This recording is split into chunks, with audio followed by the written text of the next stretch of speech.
You're listening to Civic Media. You can tune into any of our live shows on any radio station across the state with the Civic Media app. Find us in your phone's app store and listen anytime, anywhere. This is your WGBW Daily News Roundup for the Talk of Green Bay, 97.9 FM and 1590 AM. From the 97.9 WGBW newsroom, I'm Lisa Hale with this local news update. Data from the Wisconsin Department of Administration shows Brown County's population is up over 3.5% since the last census in 2020. The suburbs in the greater Green Bay area are showing the fastest growth. Hobart saw an increase of just over 13%. Denmark, Lawrence, Howard, and Ledgeview also saw double-digit growth. Green Bay itself has seen a 0.68% growth, or 599 new residents since 2020. Meanwhile, Alloway has seen nearly 1% decrease in its population. Casey Nelson was a member of the De Pere City Council from 2017 to 2021 when he decided not to seek re-election. But now, he's going to sit on the city council once again. Tonight, the De Pere City Council will vote on Nelson filling the District 4 seat left vacant when John Quigley resigned in July. Interviews to fill the seat were conducted by Mayor James Boyd and Council President Shauna Defnet-Ledvina in August. Gas prices are continuing the downward trend. Melissa Kay has more. Gas prices fell 3.7 cents over the last week, landing at an average of $2.83. This is 10.8 cents lower than a month ago and more than 48 cents per gallon lower than this time last year. Gas Buddy officials say some states have seen price cycling over the past week, with some Midwest states included. Ohio saw higher prices last week while Michigan dropped. Prices in those states could cycle back the other way, more in line with the national average, which has spent most of 2025 in the low $3 per gallon range. Non-cycling states will likely remain near current levels as we head toward Labor Day. In Green Bay, prices for gas are down over 5 cents a gallon to $2.76. In Appleton and Oshkosh, the average is sitting at around $2.74 a gallon. The estate of a man who died by suicide while in the Calumet County Jail in 2019 takes the county to federal court. The lawsuit says the county was aware of Demetrius Stevenson's mental illness and suicidal thoughts, but did not act appropriately. The county has denied any responsibility for his death. The trial, which began Monday, is expected to last up to 7 days. A $750,000 cash bond was set Monday for 18-year-old Jigwemko Layton in connection with a homicide on a highway on-ramp in Ashwaubenon on Friday. Layton returns to court August 26th for formal charges. The Wisconsin Bankers Association is joining the voices warning of an uptick in scams seeking to obtain personal information from residents. Scammers have been using a practice called phone number spoofing to make their calls appear to be from the actual bank when contacting a potential victim. Residents should avoid clicking any links that they are not expecting. And if they suspect that they're receiving a potential scam call, they should hang up and call the bank back directly. A new coalition has been established seeking to address housing issues for tribal communities in Wisconsin. The Wisconsin Native Homeownership Coalition will seek to increase both overall housing supply in tribal communities as well as access to affordable housing. While those issues have become common in communities across the state over recent years, rates of home ownership for Native Americans in the state is about 11% lower than for other residents. The coalition also received a $10,000 grant from the Wisconsin Bankers Association. The American Red Cross responds to over 65,000 disasters every year across the country, including instances like recent flooding in Milwaukee and house fires.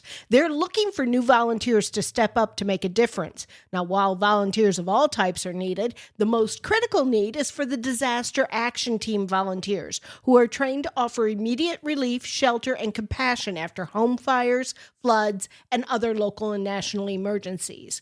To volunteer, visit redcross.org/volunteer. News at the top and bottom of the hour all day and on demand anytime at WGBW.FM. I'm Lisa Hale for 97.9 WGBW News. A doubleheader at Wrigley Field. Hi, I'm Mike Clemens with sports. Baseball, the Brewers and Cubs scheduled to play 2 games again today. That's because they got rained out last night in Chicago. The Brewers winning Game 1 yesterday, 7-0, thanks to home runs by Bryce Terang and Caleb Durbin. Have the Brewers made a statement? Cubs manager Craig Counsell. Yeah, I think the message sent really is that, look, there's a big gap. They're ahead of us by a lot. It's a talented team on and off the field. It's a talented team, but there's a big gap, and we got room to make up. There's no question about it. Frankly, that makes it daunting. They've been good, man. The Brewers now lead the Cubs by 9 games. NFL, despite heavy rains in Green Bay, the Packers held practice, and even though he had thumb surgery a week ago today, Jordan Love was at practice, at least for the first half. He's doing his job, man. He's doing exactly what he is supposed to do, and being there for the team when he can, taking his mental reps if he's not on the field, and while he is on the field, doing what he's been doing. That's Packers receiver Romeo Doubs with Sports. I'm Mike Clemens. On your entertainment beat, I'm Pete Schwaba. Thriller fans will be happy to know that Glenn Close will play a deranged killer in the new show Maude. According to Variety, the 8-time Oscar nominee who famously played a killer in Fatal Attraction will take on the title character who is based on Maud Oldcastle, an elderly woman who's a bit nuts. The show is based on material from Swedish authors Nina and Moses Rain. The show will premiere on the UK's Channel 4. Filming is expected to start this year. Believe it or not, despite her 8 Oscar nominations, Glenn Close has never won. If you are looking for a new show that will keep you on the edge of your seat, here's one of Pete's picks. The show Alien Earth is really good. The show follows a spaceship that crashes into Earth, bringing aliens with it. There are too many storylines at play to talk about here, but I definitely recommend checking out the trailer or reading about it before you watch it. The first 2 episodes are available on Hulu. The sequel to the surprise hit Nobody, starring Bob Odenkirk, made a decent showing at the box office last weekend, but could not overtake the previous week's top 2 contenders. Box office smash Weapons, Zach Cregger's creepy follow-up to Barbarian, held on to the number 1 spot with ease and showed only a 44% drop from the opening weekend. Weapons pulled in $24.5 million in week 2 for a domestic total so far of $88 million. The film had a per-screen average of over $7,000.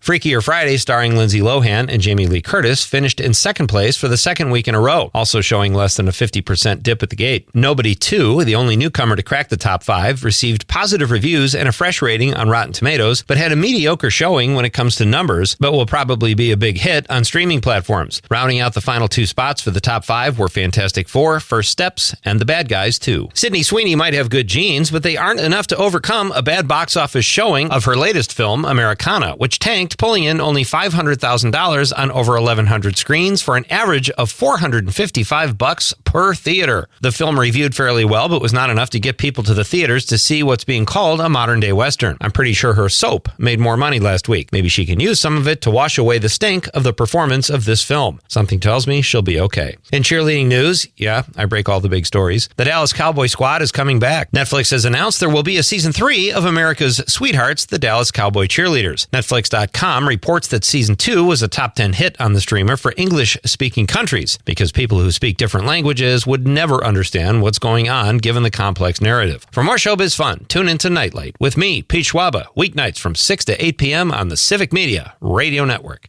It is going to be mostly cloudy today with a sprinkle or 2 possible at some point. Our high right around 79 this afternoon. Tonight, mostly cloudy. We'll drop to 63 for an overnight low. Tomorrow, mostly sunny with a high in the mid to upper 70s. I'm meteorologist Sean Cable. Right now, it's 64. That's your WGBW Daily News Roundup from Civic Media. Subscribe to this podcast on Spotify, Apple, or wherever you find your podcasts. Find more news at WGBW.FM. The national news cycle never stops, but it can be hard to find news about your local community. Civic Media is dedicated to providing quality local and state news coverage across Wisconsin. With the Civic Media app, you can get notifications about local stories that matter to you and your community. Find the free Civic Media app in your phone's app store and choose notifications from the menu to tell us what kind of news you want to hear about.